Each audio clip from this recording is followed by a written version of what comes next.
Kami dari kelompok 6 akan membahas mengenai spline interpolation, di mana kelompok 6 terdiri dari Evelyn, saya Felicia, Maulana Gifari, Saleh, Nadila, dan Vidi. Oke, jadi perkenalkan nama saya Nadila Hanan dan saya akan menjelaskan terlebih dahulu mengenai spline interpolation. Spline interpolation itu ada 3 jenisnya, yaitu first order atau linear spline, second order atau quadratic spline, dan third order yaitu cubic spline. Gambar ini menunjukkan contoh grafik dari 3 jenis yang sudah disebutkan tadi.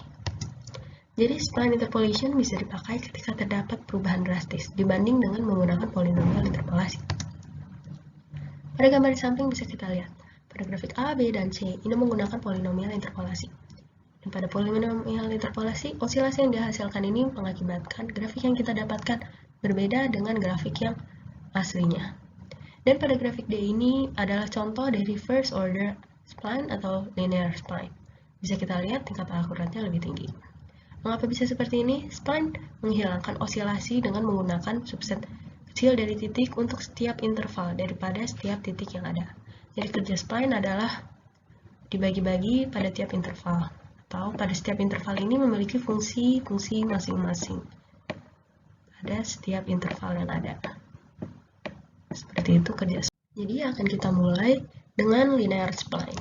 Linear spline itu merupakan jenis spline yang paling simpel, hanya dengan interpolasi dua titik dengan penarikan garis lurus. Tentunya berarti dalam interval tersebut akan menghasilkan fungsi garis lurus saja. Ini merupakan fungsi yang bisa dipakai untuk mencari suatu titik dalam suatu interval. Dengan M-nya yaitu gradien atau kemiringan seperti yang kita tahu rumusnya. Jadi, fungsi yang bisa kita pakai adalah fx sama dengan fx n-1 ditambah dengan m n-1 dikalikan dengan x min x n-1 dalam interval x n-1 lebih kecil sama dengan x lebih kecil sama dengan xn. Jadi, seperti yang kita tahu tadi, linear spline adalah hanya dengan menarikan garis lurus antara dua titik terdekat. Jadi, terdapat ini dan terdapat ini contohnya, hanya dengan interval tersebut. Jadi, bila kita membutuhkan untuk tahu di mana titik pada x sekian, bisa kita gunakan data interval yang ada di daerah x tersebut. Namun kekurangan dari linear spline ini adalah hasil kurva tidak mulus. Terdapat perubahan slope yang sangat tajam di titik-titik data atau titik-titik pertemuan kurva spline yang disebut dengan node. Jadi titik-titik pertemuan seperti ini. Nama saya Evelyn dan saya akan melanjutkan penjelasan dari Nadila dengan memberikan contoh soal dari linear spline. Pertama-tama kita memiliki contoh soal seperti ini, dan dari contoh soal ini kita bisa mendapatkan grafik seperti ini dengan memasukkan nilai x terhadap fx. Lalu saya akan menampilkan kembali rumus yang telah dijelaskan oleh Nadila. Dapat dilihat bahwa rumus-rumus di sebelah sini didapatkan dengan dua titik yang ada di grafik ini. Secara berurutan, jadi rumus yang pertama ini akan mendapatkan fungsi dari kedua titik di sini, lalu rumus kedua ini akan mendapatkan hasil fungsi dari antara dua titik ini, garis di antara dua titik ini. Lalu akan seterusnya seperti itu untuk garis ketiga, untuk garis keempat, hingga garis yang terakhir.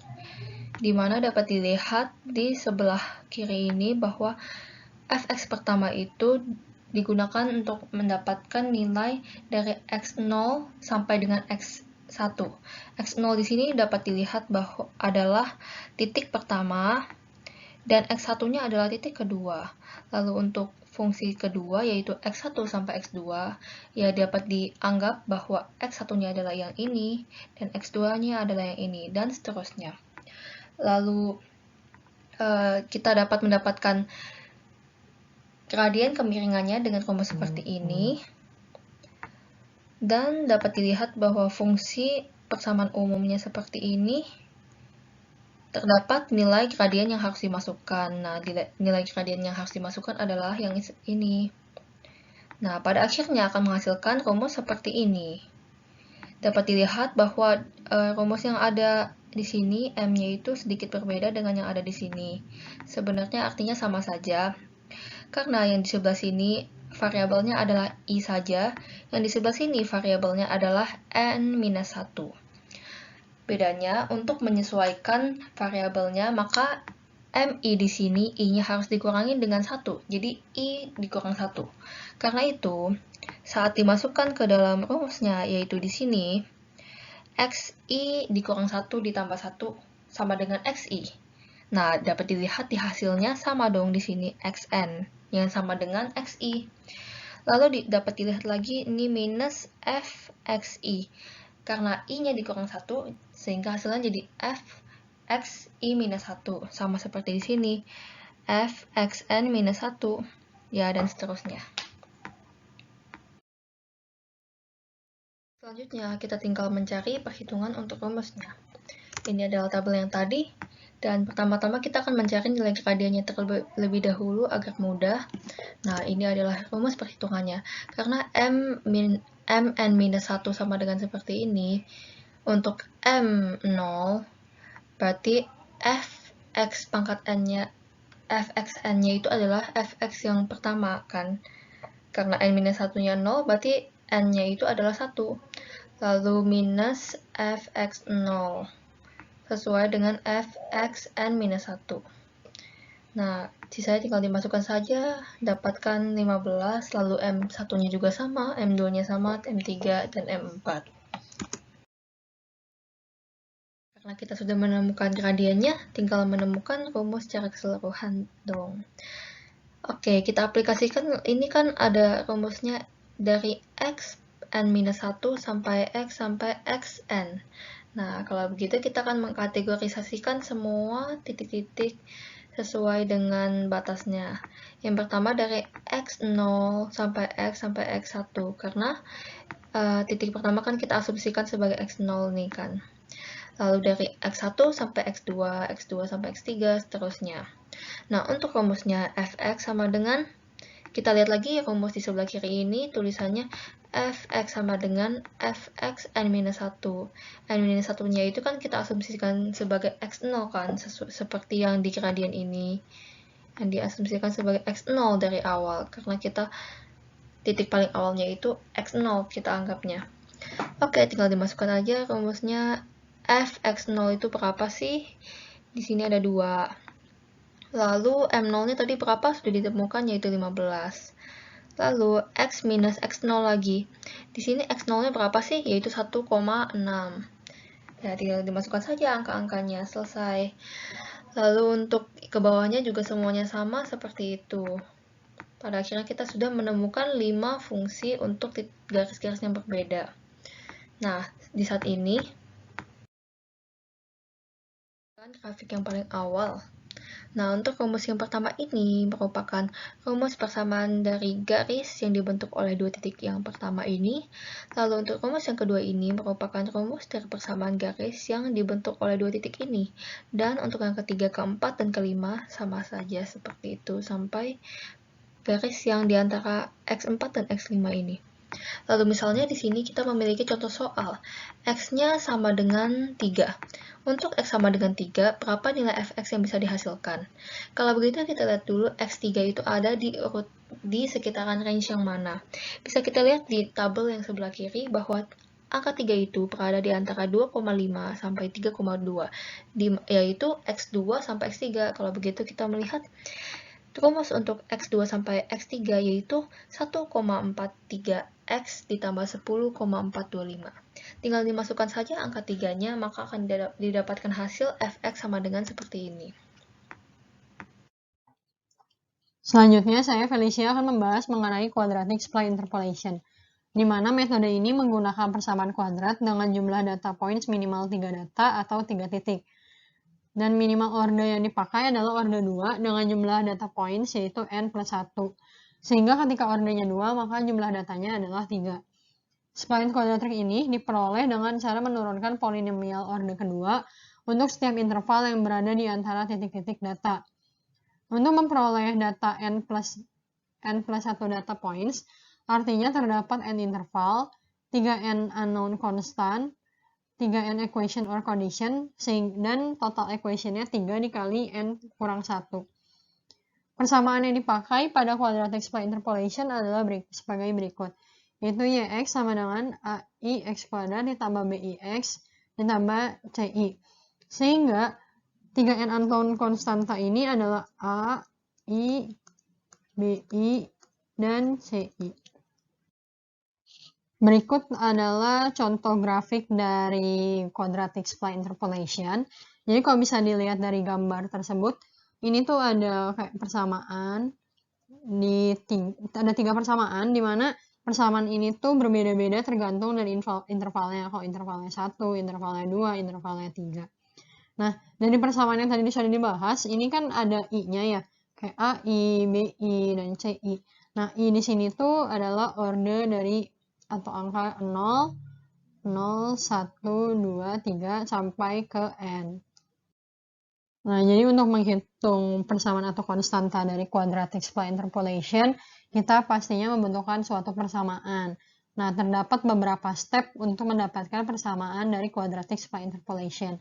Yang pertama, the function value of adjacent polynomials must be equal at interior nodes. Yang kedua, the first and last function must pass through the end of point. Yang ketiga, the first derivative at the interior nodes must be equal. Dan yang keempat, assume that the second derivative is 0 at the first point. Jadi, kita ini menggunakan first derivative sama second derivative untuk step ketiga dan keempat. Jadi, untuk step pertama yaitu the function value of adjacent polynomial must be equal at interior nodes. Dimana kalau kita melihat grafik seperti gambar, terdapat ada variabel A dan variabel B, di mana ini merupakan interval, yaitu interval A dan interval B. Interval A itu dimulai dari titik X0, Y0 sampai XI, YI, di mana kita mendapatkan persamaan A, yaitu A1 X kuadrat ditambah B1X ditambah C1. Seperti ini. Nah, sedangkan pada interval B itu kita menggunakan titik dari XI, YI, sampai XI plus 1 ditambah YI plus 1. Sehingga didapatkan persamaan B yaitu A2 kuadrat ditambah BX ditambah C2. Sehingga kedua persamaan ini yaitu persamaan A dan persamaan B atau interval A, interval B itu merupakan 2N-2 condition or equation. Step yang kedua adalah the first and the last function must pass through the end point. Jadi ketika kita melihat grafik seperti ini dan kita sudah tahu tadi persamaan pada interval A dan persamaan pada interval B. Tadi kan persamaan di interval A adalah YX sama dengan A1 X kuadrat ditambah B1X ditambah C1. Sedangkan persamaan di interval B adalah YX sama dengan A2X kuadrat ditambah B2X ditambah C2. Nah, tadi sudah diberitahu bahwa the first and last harus dimasukkan ke function. Jadi pada persamaan A, X0 dan Y0 harus dimasukkan ke persamaan yang tadi, yang persamaan A, dan XI Y1 juga dimasukkan ke persamaan yang A. Sedangkan pada interval B itu kita memasukkan XI YI dan XI plus 1 dan YI plus 1 ke persamaan B seperti ini. Sehingga didapatkan 4 persamaan dari 2 interval atau satu interval itu ada 2 additional equation. Sehingga didapatkan persamaan seperti berikut, di mana pada interval A kita mendapatkan 2 persamaan yaitu A1X0 kuadrat ditambah B1X0 ditambah C1 dan A1Xi kuadrat ditambah B1Xi ditambah C1. Sedangkan pada interval B kita mendapatkan 2 additional equation juga, yaitu A2Xi kuadrat ditambah B2Xi ditambah C2 dan A2Xi plus 1 kuadrat ditambah B2Xi plus 1 dan C2. Sehingga kalau misalnya tadi di sebelumnya kita mendapatkan total equation-nya 2n-2, sampai step 2 kita mendapatkan 2n, karena 2n-2 tambah 2 sama dengan 2n. Nah, selanjutnya step ketiga itu the first derivative at the interior nodes must be equal. Jadi kalau misalnya gambar kita tadi seperti ini, dan persamaan A dan B-nya seperti pada layar, dibilang kalau misalnya di sini the first derivative harus equal atau harus sama. Sehingga turunan pertama dari persamaan A dan turunan persamaan B itu sama hasilnya. Sehingga turunan dari A1x kuadrat ditambah B1x ditambah C1 sama dengan turunan dari A2x kuadrat ditambah B2x ditambah C2. Sehingga didapatkan hasil yaitu 2A1x ditambah B1 sama dengan 2A2x ditambah B2. Nah, ini merupakan n-1 equation or condition. Sehingga total equation yang kita dapat dari step 1 sampai 3 itu 2n ditambah n-1, yaitu 3n-1. Dan step terakhir pada quadratic spline interpolation, yaitu kita harus mengasumsi atau assume that the second derivative is zero at the first point. Jadi, turunan kedua dari first point-nya itu sama dengan 0. Nah, dari persamaannya, tadi kan yang first point-nya yaitu A1x kuadrat ditambah B1x ditambah C1. Jadi, turunannya diturunkan 2 kali. Sehingga turunan pertamanya menjadi 2A1x ditambah B1, dan turunan keduanya adalah 2A1 sama dengan 0. Sehingga didapatkan nilai yaitu A1 sama dengan 0. Jadi, untuk quadratic spline interpolation n-nya sama dengan 3 atau jumlah datanya 3, kita bisa mendapatkan 6 persamaan atau 6 equation, di mana n-nya kita masukkan 3, jadi 3 dikali 3-1, yaitu 6 equation. Di mana equation pertama, equation kedua, equation ketiga, dan equation keempat didapat dari step kedua. Selanjutnya, equation kelima itu didapat dari step ketiga, dan equation keenam kita dapat dari step keempat. Jadi, equation ini bakal dipakai untuk menghitung persamaan atau untuk mendapatkan nilai-nilai A1, B1, C1, A2, B2, C2 dari persamaan-persamaan tersebut. Perkenalkan, nama saya Vidi. Saya akan melanjutkan penjelasan tentang quadratic splines. Kali ini kita akan membahas tentang contoh soalnya. Ini dari 18.13. Kita diperintahkan untuk mendevelop quadratic splines dari 5 data point di problem 18.5 dan memprediksi nilai F3,4 dan F2,2. Nah, ini data point yang kita punya. Dari data point tersebut, kita dapat mengidentifikasi bahwa terdapat 5 data point, terus dari 5 data point itu terdapat 4 interval, dan dari keempat interval itu kita akan memperoleh 12 kondisi. Nah, dari data-data ini juga kita dapat identifikasi bahwa X0-nya adalah 1,6, X1-nya 2, X2 2,5, 2,5, X3-nya 3,2, dan X4-nya itu 4. Nah, X0 sama dengan 1,6 itu juga berarti adalah nilai I sama dengan 0, untuk X1 sama dengan 2, nilai I sama dengan 1, untuk X2 sama dengan 2,5, nilai I sama dengan 2, untuk X3 sama dengan 3,2, nilai I sama dengan 3, dan untuk nilai X4 sama dengan 4, nilai I sama dengan 4. Nah, seperti yang tadi udah dijelaskan, bahwa untuk mengidentifikasi quadratic splines ini akan melewati 4 tahapan atau 4 step. Dimulai dari tahap yang pertama, itu the function values of adjacent polynomials must be equal at interior nodes, atau memenuhi persamaan 18.29 dan 18.30 untuk ini itu dimulai dari 2 sampai ke n. Nah, ini ada datanya lagi disajikan. Terus dengan memasukkan data-data tadi ke persamaan 18.29 dan 18.30 akan diperoleh nilai atau kondisi sebagai berikut. Terdapat 6 kondisi. Nah, ini kita ambil contoh. Misalkan untuk I2, I sama dengan 2, ini kan di sini disebutin ya, A-nya itu adalah I-1. Karena I-nya 2, berarti kan kita 2 kurang 1 adalah 1, A1. Kemudian untuk X-nya, X I-1. Berarti kita lihat nih, X yang sebelumnya, karena I-nya 2. Kita lihat X1-nya itu adalah 2, maka di sini 2 kuadrat. Terus untuk B I-1 sama ya, berarti B-nya B1. Terus X I-1 juga sama, berarti kita lihat juga dari sini X-nya 2 dan plus C I min 1 sama. Karena I-nya 2 jadi C-nya 1. Sama dengan Fx I min 1. Sama dengannya adalah Fx yang di I sama dengan 1 nih, 8. Dan begitu pula seterusnya sehingga diperoleh 6 buah kondisi. Oke, lanjut ke tahap yang kedua, yaitu the first and last functions must pass through the endpoints atau memenuhi persamaan 18.31 dan 18.32. Dan ini kita sajikan lagi datanya.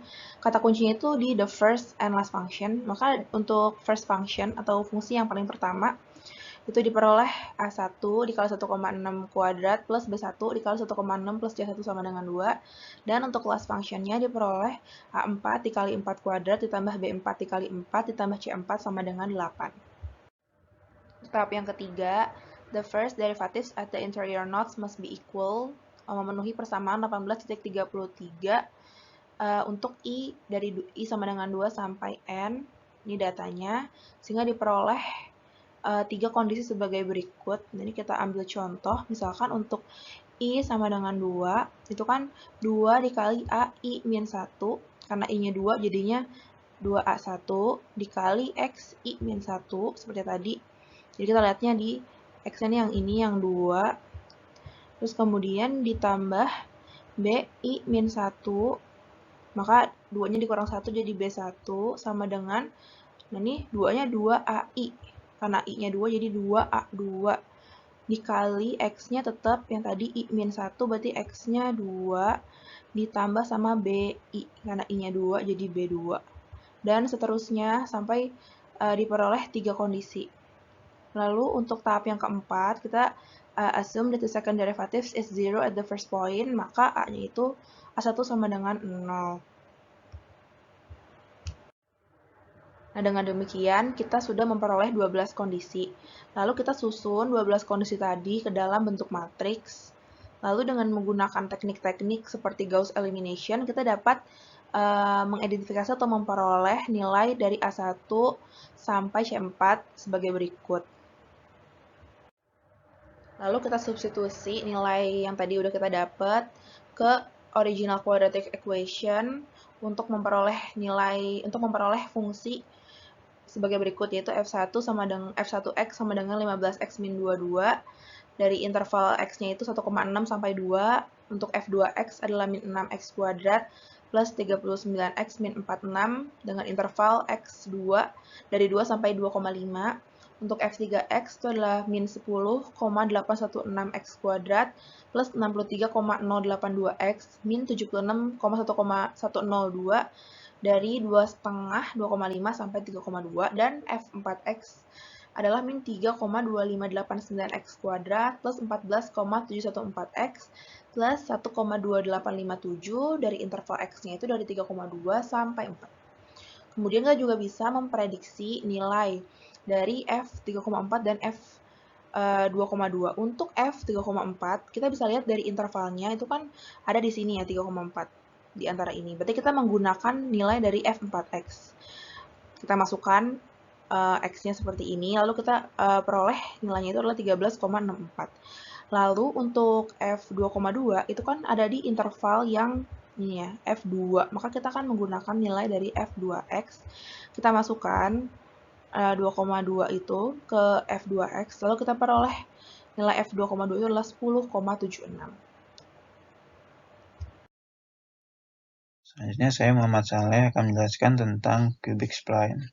Pada cubic spline ini, kita bertujuan untuk mendapatkan orde ketiga polinomial untuk setiap interval titik atau nodes pada persamaan ini, pada persamaan orde ketiga, yaitu Fix sama dengan Ix pangkat 3 plus Bix kuadrat plus Cx tambah Di. Nah, kan kita ketahui ada n interval. Kemudian kalau pada second order itu ada 3n. Kalau pada third order atau order ketiga itu dibutuhkan 4n. 4n kondisi untuk mencari setiap koefisien. Nah, kondisi itu adalah yang pertama the function values must be equal at the interior nodes. Itu ada 2n-2. Ada 2n-2 kondisi. Kemudian yang kedua ada the first and the last function must pass through the end points. Ada 2 kondisi. Kemudian the first derivative at the interior nodes must be equal. Ada n-1 kondisi. Terus ada the second derivative at the interior nodes must be equal. n-1 kondisi juga. Kemudian the second derivative at the end nodes are 0. Ada 2 kondisi. Nah, untuk poin kelima ini, kalau digambarkan itu adalah berupa sebuah garis lurus. Ini dinamakan natural spline. Nah, pada cubic spline ini kan dibutuhkan 4n persamaan untuk mendapatkan 4n koefisien. Nah, jadi misalkan ada 3n, n sama dengan 3 misalkan, ada 3 buah data, jadi dibutuhkan 12 persamaan untuk mendapatkan 12 koefisien. Nah, ini kan bakal cukup rumit dan memakan banyak waktu. Nah, pada buku Stephen Capra ini ada diberikan sebuah metode alternatif yang itu dia hanya membutuhkan n-1 persamaan, atau misalkan n sama dengan 3, berarti kita hanya perlu mencari 2 buah persamaan. Nah, untuk penurunan rumusnya akan dijelaskan di slide berikutnya. Untuk metode penurunannya,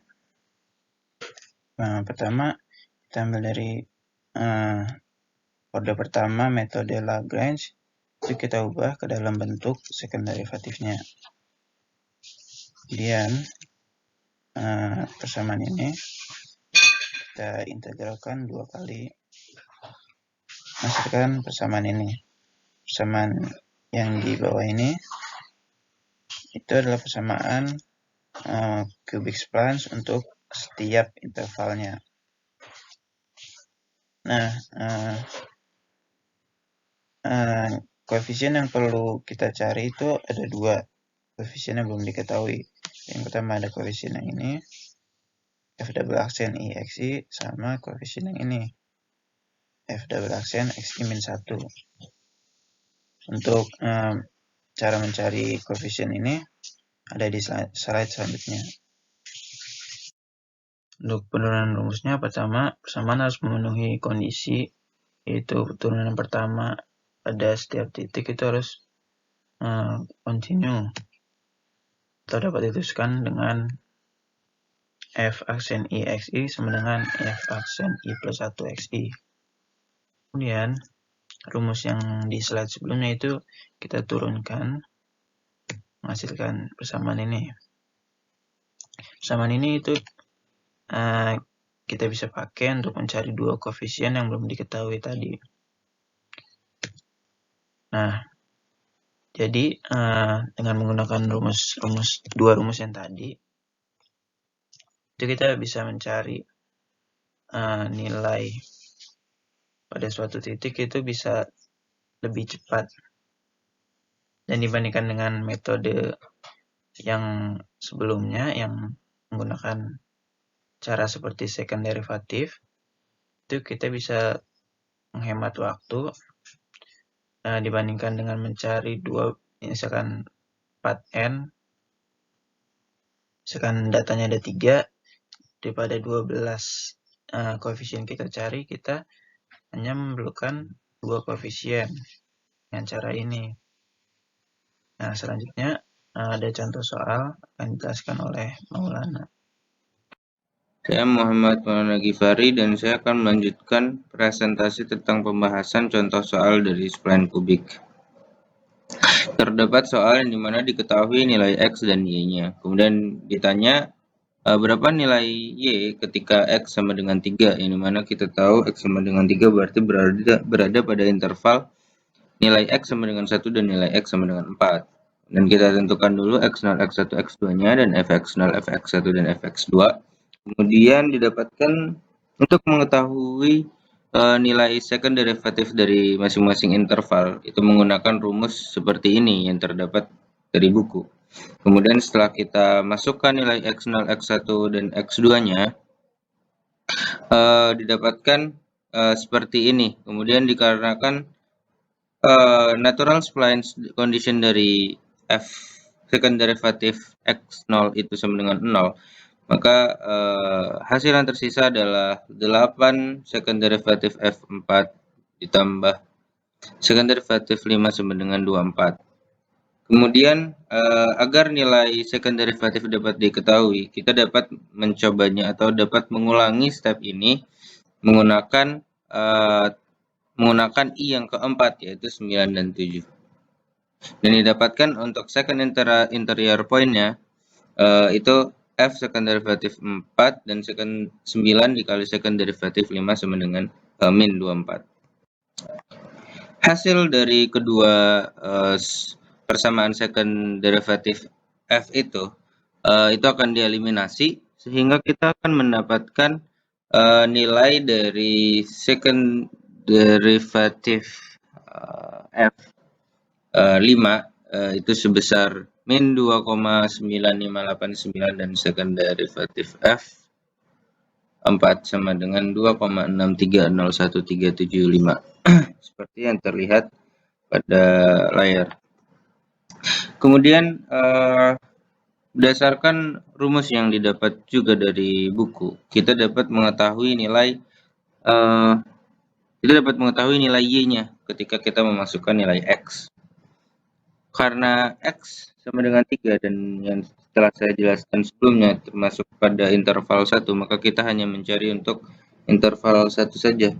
Interval 1 saja. Maka dari itu kita menggunakan nilai rumus yang di atas dan memasukkan x1-nya dan second derivative f 4-nya, dan kemudian didapatkan setelah kita masukkan x-nya, kita dapatkan nilai y untuk x3 sama dengan 2,00195.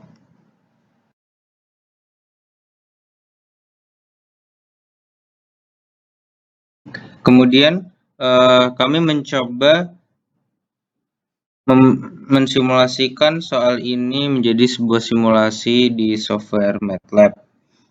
Dengan soal yang sama dari metode spline kubik adalah berapa dicarinya nilai y ketika x sama dengan 3.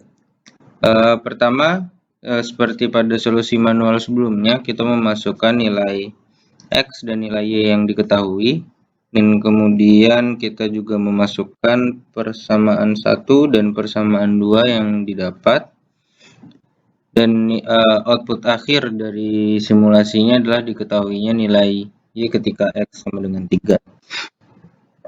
Kemudian kami juga memplot hasil dari figurnya.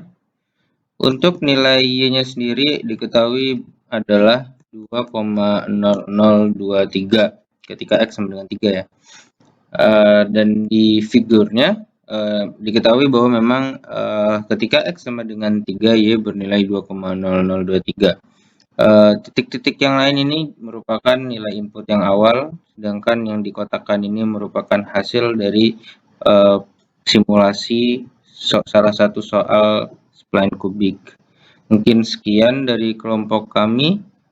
Kami mohon maaf bila terdapat kesalahan kata atau yang lain.